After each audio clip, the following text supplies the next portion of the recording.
Everyone looks out onto the world and sees something different. From the beginning of our lives, we are taught how to act and how to respond to any given situation. Imagine the first time you encountered a bully.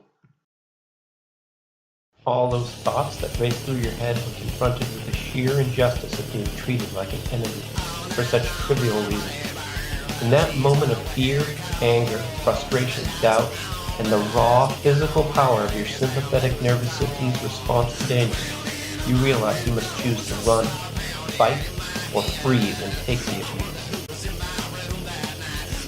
Now imagine feeling that when confronted with the sheer inevitability of paying a bill, or going to the supermarket, or God forbid, something as truly terrifying as a job interview. Navigating Charybdis by William Kahn.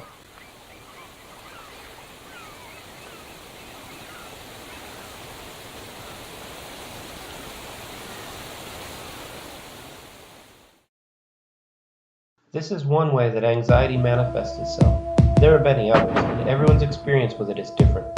What is it like to deal with anxiety? Everyone has had an experience where they felt afraid and didn't know what to do. Well, what if that feeling didn't go away once you found out what to do? Instead of relaxing in the knowledge that you found a solution, what if instead you turned the situation on its head and wondered what would have happened if you hadn't? Or what if it ended up making it worse? Often, when someone with anxiety deals with a problem, they continue to work it over and over in their minds. It doesn't matter whether the outcome was positive or negative. What about the next time the situation occurs? The never-ending cycle of action, reaction, analysis, and reworking swallows their ability to complete tasks, seek new endeavors, make friends, or any number of risky situations. When I was a small child, I knew there was something different about me, but I had no idea what it was or where it came from. I would make up stories and play with my toys in the yard, like any other 8-year-old, whether it was superheroes or G.I. Joe or Star Wars action figures. All the stories were the same. Someone would need help, and everyone else would know what to do, just like all the cartoons and movies I watched. There was always an answer. There was always a solution.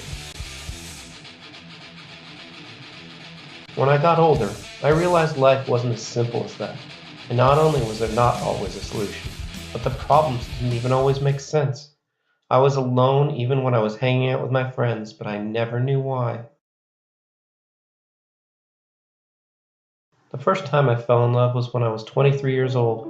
I'd never felt anything like the flood of emotions that launched through me.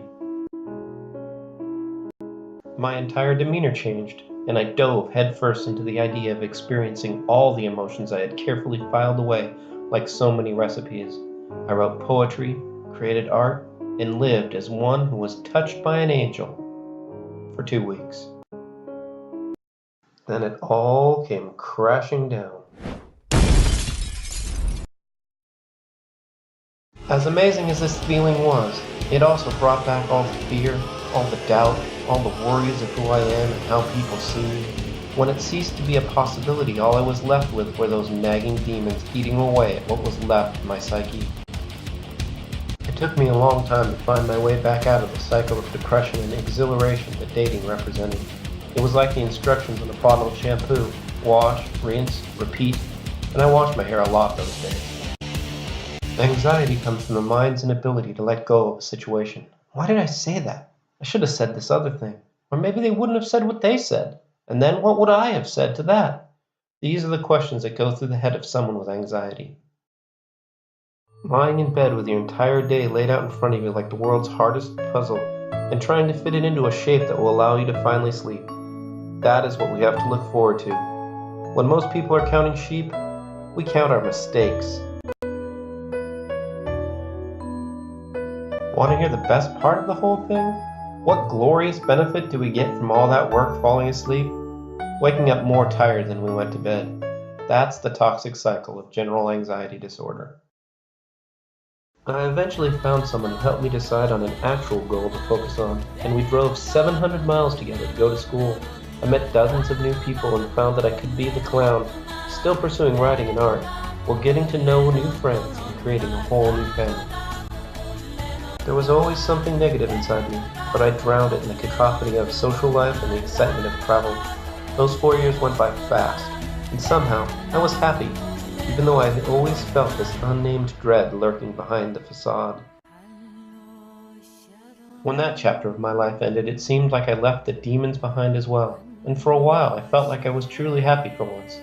Finally, I could begin a life without all those weird doubts, nagging suspicions, and fear of the unknown, and all the petty lies and drama of youth. As an adult with a committed partner and a house to take care of, I searched for a career, something that would end the doubt of the future. But it was always easier to just get a job and make money. We lived together in relative harmony and contentment, but there was always something missing. I felt broken. I felt alone in crowds. I felt like I was always watching for the next pitfall and never actually living. Days went by without a thought. Weeks turned into months, and the months fell away like the sheets of a calendar. It wasn't until I realized 15 years had passed and I was in the same place, doing the same things, that I knew something was wrong. Why had I done it? Why had I just let the time go by? All the things I tried and failed, or gave up on before even trying, had come to nothing, and I was left holding the sands of distant dreams as they sifted through my aging fingers. How do you fix something that's very existence relies on the fact that you can't think about it, or it gets worse? There are ways to control anxiety, using cognitive behavioral therapy, group therapy, or pharmaceutical intervention, but they all rely on knowing there is something wrong. How many people never find out? How many people fail at everything they do purely because they are afraid to fail? How many people waste their energy analyzing events that have already happened or might never happen just so they can finally find that one last piece of the puzzle? There is help out there, but when your worst enemy is your own survival instinct, how do you shut it off?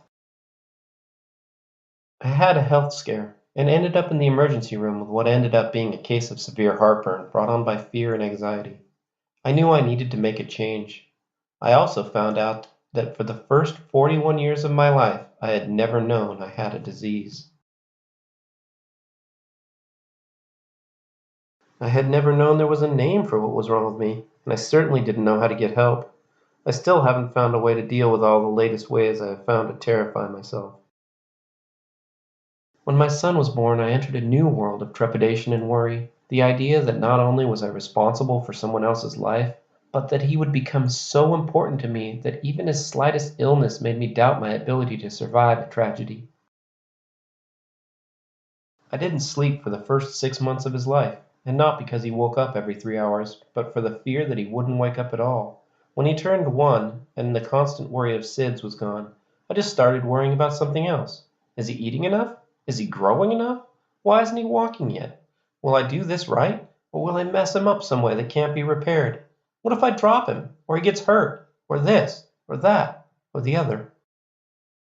All the possibilities branch out like the roots of a tree, and at every end is sorrow. One of the worst ways that anxiety affects me is the constant reworking of possibility, and when none of them led to anything good, it was overpowering. I'm working on it every day, but it seems like just another dream to me. I fear I will never be free from my fear. In the end, the most important thing is to be content in your own mind and body. Without the safety net of a good night's sleep and the ability to let things go, those with anxiety often wade through life fighting against a whirlpool of mythical proportions.